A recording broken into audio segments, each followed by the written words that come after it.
This is Jono. Today, while he was at the pub celebrating a year since he'd retired, he decided that maybe it was time to look at downsizing his full-on house into an apartment in a retirement village.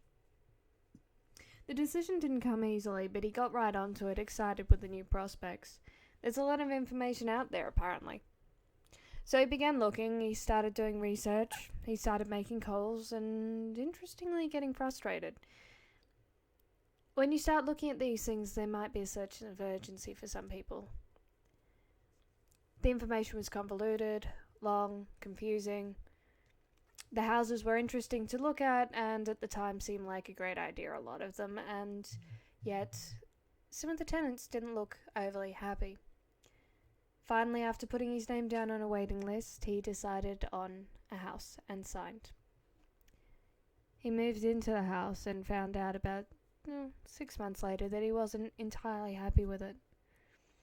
That there are issues. There's no room for my stuff. Everything's too high up. There's no where to install a ramp.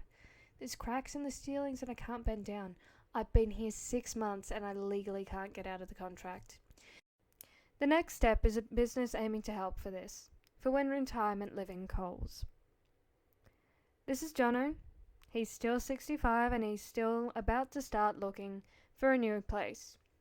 Fortunately enough, though, before he gets to a confused and frustrated stage, he's able to give us a call and asked that one of the representatives come in to help him with doing his research.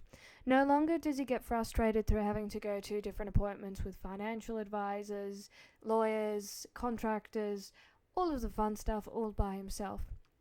He finally gets the ability to think things through and have things explained to him in the layman terms.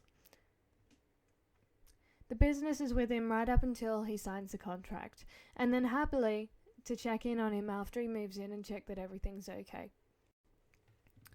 No longer is this process a harrowing journey, but it's quite comfortable, and it means by the end of it he's happy with his house and not trying to find places, nooks and crannies to stuff all his stuff in the tiny little shoebox he ended up with in the first option. This has been the next step. We do look forward to working with you.